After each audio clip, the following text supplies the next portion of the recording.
In the name of the Father, the Son, and the Holy Ghost. Amen. Amen. Please be seated. Well, I certainly hope that today's gospel lesson is familiar to you, especially since it's printed on the front of our bulletin every Sunday. Jesus describes himself as the Good Shepherd, one who gives his life for the sheep. You know, we don't see very many sheep in this part of the country compared to the western states, or certainly to places like Australia and New Zealand. There was a time in the western part of our nation when there was a considerable strife between cattle ranchers and sheep herders.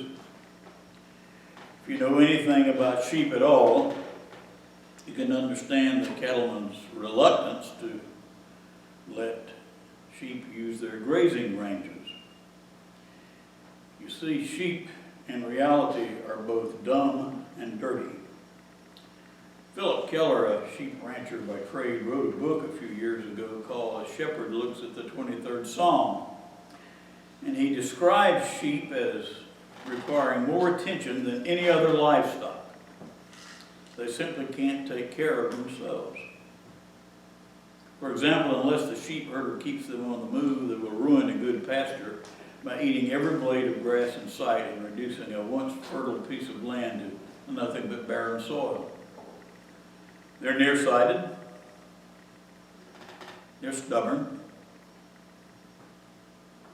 they're easily frightened, they're timid, feeble creatures completely at the mercy of predators. They have no homing instincts like dogs, horses, or cats. In other words, a lost sheep is a very lost sheep. With that in mind, is it any wonder that our Lord compared us, his children, to sheep? Are we not all creatures of habit? I mean, I can look out at the congregation on any Sunday and know without much doubt where most of you will be sitting. I don't feel bad about that. My own family occupied the same pew in the Church of the Advent for over 15 years. And when we moved to St. Barnabas, we occupied a front row gospel side every Sunday for another 10 years. And quite frankly, we were a little bent out of shape as some stranger came in and took our seat.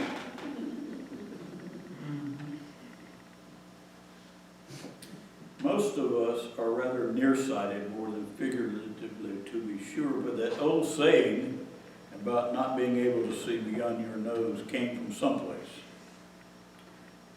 We're weak. We're feeble. And yes, most of us are lost. Without the Good Shepherd to care for us, we would be a miserable lot indeed. And while the gospel lesson for today tells about how good the shepherd is, the question that I would pose for us today is, just how good are we as his sheep? One of the most obvious characteristics between the shepherd and his sheep is that they know each other very well. I mean, the primary reason they know each other so well is they spend a lot of time together, they live together, they walk with one another. They talk, believe it or not, with one another.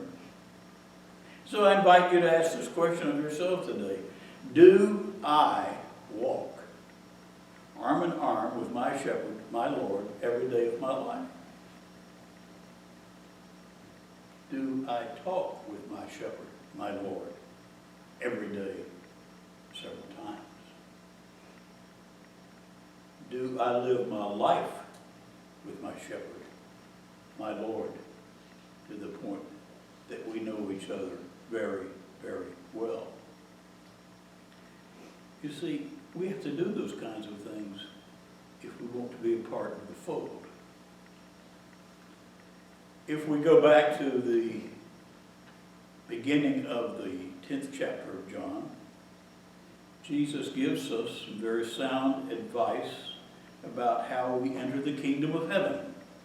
In this case, he uses a sheepfold, which was a a small area covered normally with brambles or thorns or shrub in which the sheep would go in at night and stay. The thing is, there's only one door in and one door out. And the shepherd would just position himself at that door. It's pretty easy to understand just what Jesus is trying to tell us here. Simply this. Listen, I'm your protector. I'm your benefactor. I laid down my life for you. But I am the gateway through which you must first pass. He laid down his life for us to protect us from the beast of sin and death. That's what he did for us on the cross of Calvary. But that story did not end here. If the shepherd simply died, then who would care for the sheep?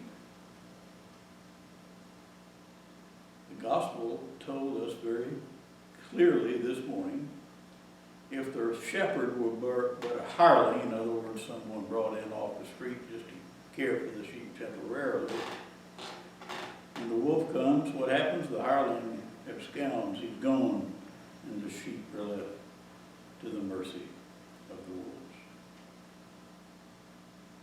The sheep would be scattered. And that very same story is just as true for sheep as it is for humans.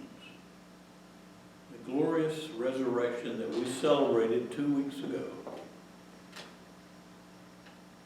would mean that we would be without a shepherd if it weren't for the resurrection. The gospel also tells us today that I know my sheep, even as my Father knows me, and they shall hear my voice, and there shall be one flock and one shepherd. Do you hear the voice of your shepherd on a regular basis? Can you recognize the directions he gives for your life? He is the one, the only shepherd that is paramount in everything you say and do. And just as important, does Jesus hear your voice? Does he, as the shepherd of old, know your voice because you speak to him on a regular basis? Not just when things go bad. Not just when your world is turned upside down. Not as a last resort. You cry out looking for mercy and understanding. A few years ago, a man in Australia was arrested for stealing a sheep. The man protested that he was innocent, but the sheep really belonged to him. When the case went before the court, the judge was somewhat perplexed as to what to do, so he asked that the sheep be brought into the courtroom. He then ordered the plaintiff, the accuser, to step out into the hallway and call the sheep. No response. He then asked the defendant to step into the hallway and call the sheep, and when the defendant called the sheep, the animal ran towards the door. It was obvious that the sheep recognized the voice of his master. It was obvious the shepherd knew the sheep, and more importantly, the sheep knew the shepherd. Is that the way it is for each and every one of us? I know that the shepherd is good, but it's not the shepherd that concerns me. I worry more about the sheep. Those following the shepherd, do they indeed know his voice? I can't answer that question for you. Only the shepherd and the sheep know for sure. But what I do know is this. I know that Jesus Christ is the good shepherd who laid down his life for me. I know that Christ loved us enough to suffer a painful death on the cross. And because of that, we have the prospect of an eternal life rather than an eternal death. And I know that he, Jesus Christ alone, is the gatekeeper. And it is only through him that we, as stubborn,